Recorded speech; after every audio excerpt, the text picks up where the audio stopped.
안녕하세요. 오늘도 은혜 가득한 리뷰를 방문하신 여러분을 환영하고 축복합니다. 요사이 날씨가 너무 습하고 더운 날이 연속인데 어떻게 잘 보내고 계신지 모르겠습니다. 혹시나 여러분들만이 가지고 계시는 그 더위를 피하는 그 피서법, 더위를 조금이라도 잊는 방법 가지고 계신지 모르겠습니다. 저는 개인적으로 아주 재미있는 영화를 극장에서 보는 것도 피서의 좋은 방법 중에 하나라고 생각되어집니다. 극장이라는 공간, 또 냉방이 잘 되어지는 극장이라는 공간이 더위 자체를 막아주기도 하지만 영화를 통해서 제공되어지는 아주 재미있는 스토리에 빠져있노라면 더위를 잠시 잊고 그 더위의 상황에서 벗어날 수 있기도 합니다. 요사이 거리두기가 좀 풀리면서 많은 재미있는 영화들이 개봉되어지고 있는데 여러분들은 특별히 어떤 장르의 영화를 좋아하시는지 모르겠습니다. 꼭 영화는 아니더라도 여러분들은 특별히 어떤 스토리에 흥미와 재미를 느끼시는지 모르겠어요. 저는 개인적으로 모험이나 범죄 수사, 추리물 같은 이야기들을 좋아합니다. 이런 이야기들은 일상에서 경험하지 못하는 환경을 간접적으로 경험해 볼 수 있다는 점이 좋습니다. 무엇보다도 무언가 불분명했던 것, 불확실한 것들이 마치 퍼즐이 하나씩 맞춰져 가듯 풀려가는 것에서 묘한 쾌감을 느낍니다. 때로는 그 극의 인물들을 통해서 간접적인 성취감을 맛보기도 합니다. 그래서 저는 어려서 몬테크리스토 백작, 보물섬, 셜록 홈즈 등의 이야기들을 참 좋아했습니다. 그리고 좀 커서는 우리가 미드라고 하죠. 미국 드라마, 그 CSI 시리즈를 굉장히 좀 흥미를 가지고 재밌게 봤습니다. 지금도 저는 이런 수사물, 추리물을 꽤나 좋아하는 편입니다. 그런데 성경의 이야기를 이러한 범죄 수사라는 관점에서 접근한 책이 있다면 어떨까요? 만일 그런 책이 있다면 여러분은 그 책에 흥미를 가지실까요? 여러분 어떠실 것 같습니까? 오늘 제가 여러분께 소개시켜 드릴 책이 바로 그러한 책입니다. 바로 이 책, 베테랑 형사 복음서 난제를 수사하다. 베테랑 형사 복음서 난제를 수사하다라는 책입니다. 원래 책 제목, 원래 영어 제목은 콜드 케이스 크리스찬이티입니다. 굳이 번역을 하면 기독교 미제 사건?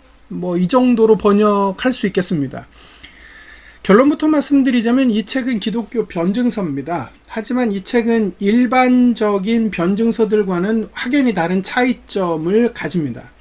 이 책이 기독교 변증을 위해 다른 책들이 사용하지 않는 아주 독특한 방식을 사용하고 있기 때문에 그렇습니다.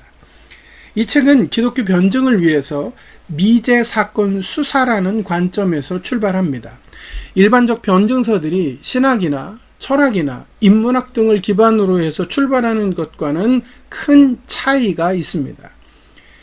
이 책의 저자는 오랜 동안 범죄 현장의 수사를 담당해 온 사람입니다. 그것도 미제 사건을 전문적으로 처리하는 일들을 아주 오랜 동안 해왔습니다. 책의 원래 제목이 콜드 케이스 크리스찬이티, 기독교 미제 사건인 이유가 바로 여기에 있습니다. 원래 미제 사건이라는 것이 그 수사의 특성상 현재 발생한 사건을 수사하는 게 아니기 때문에 실제 사건의 발생 시점과는 시간적 거리가 있기 마련입니다. 대부분의 미제 사건 수사는 사건이 발생하고 많은 시간이 지난 다음에 그 사건을 다시 조사하게 되어지는 경우가 많습니다. 저자는 바로 이런 환경에서 오랜 동안 일을 해온 미제 사건 처리 전문가입니다. 그래서 저자는 자신이 가지고 있는 사건 수사의 전문 지식을 바탕으로 현재와는 시간의 거리가 많이 떨어져 있는 성경이라는 사건의 현장, 그 중에서도 복음서라는 사건의 현장을 조사합니다. 저자는 특별히 수사의 여러 기법들 중에 진술 분석 기법을 사용해서 성경의 사건을 수사합니다. 진술 분석이라는 것은 지금 증인이 말하는 진술이 정말 사실을 이야기하는 것인지 아니면 허위로 꾸며내거나 상상력으로 이야기를 하는 것인지를 과학적으로 분석하는 기법입니다. 다시 말해서 저자는 진술 분석이라는 수사 기법을 사용해서 복음서라는 진술의 사실 및 타당성 여부를 분석하는 방식으로 성경을 하나씩 살펴갑니다. 때문에 이 책의 내용들은 매우 신선할 뿐만 아니라 마치 범죄 수사의 실제를 경험하는 듯한 재미와 흥미를 느끼게 합니다. 이 책은 총 2부로 구성되어져 있습니다. 1부에서 저자는 우선적으로 10가지 중요한 수사의 원칙을 소개합니다. 이것은 저자의 오랜 현장 경험을 통해 저자가 가지게 된 수사의 원칙입니다. 이러한 수사 원칙들은 저자가 실제로 담당했던 사건 수사의 경험들과 함께 소개되어집니다. 그리고 이런 10가지 수사 원칙의 소개는 저자가 복음서의 진술을 살펴봄에 있어서 이러한 태도와 원칙을 가지고 수사하고 복음서를 살펴볼 것이라는 예고편이기도 합니다. 또한 이 내용들은 독자들에게 성경을 읽고 탐구하는 새로운 시각을 갖게 해주는 부분이기도 합니다. 그리고 바로 이 부분이 독자들에게 신선한 재미를 주는 부분이기도 하는 것이죠. 이제 2부에서는 저자가 가진 수사의 기법과 원칙들을 사용해서 복음서의 진술을 그야말로 수사하는 과정을 보여줍니다. 저자는 본인이 가진 수사의 기법을 통해서 성경의 사건들을 순차적으로 검증해 갑니다. 이러한 검증과 확인의 절차들은 독자들로 하여금 마치 한 편의 추리소설을 읽는 것과 같은 느낌을 갖게 합니다.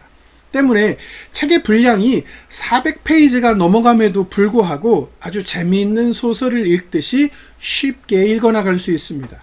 아마 수사물을 좋아하시는 분들이라면 더 흥미있게 책의 내용들을 접근하고 읽을 수 있으리라 생각되어집니다. 그렇다고 해서 수사물 등의 장르에 흥미가 없는 분들에게 이 책이 지루함을 느끼게 한다는 뜻은 아닙니다. 앞서 말씀드렸듯이 이 책은 성경을 읽고 탐구하는 방식이 매우 독특하기 때문에 그 특별함이 주는 재미가 분명히 있습니다. 이것이 이 책만이 가지는 아주 큰 장점이죠. 저는 여러분이 이 책이 가지는 그 장점을 한번 마음껏 누려보셨으면 합니다. 물론 책이 장점만을 가지고 있는 것은 아닙니다. 저 개인적으로는 책을 읽으면서 이 1부에 등장하는 수사 원칙을 설명하는 내용들보다는 2부에 성경의 사건을 수사하고 풀어가는 내용들이 좀 더 많이 나왔으면 어땠을까 하는 아쉬움이 있습니다.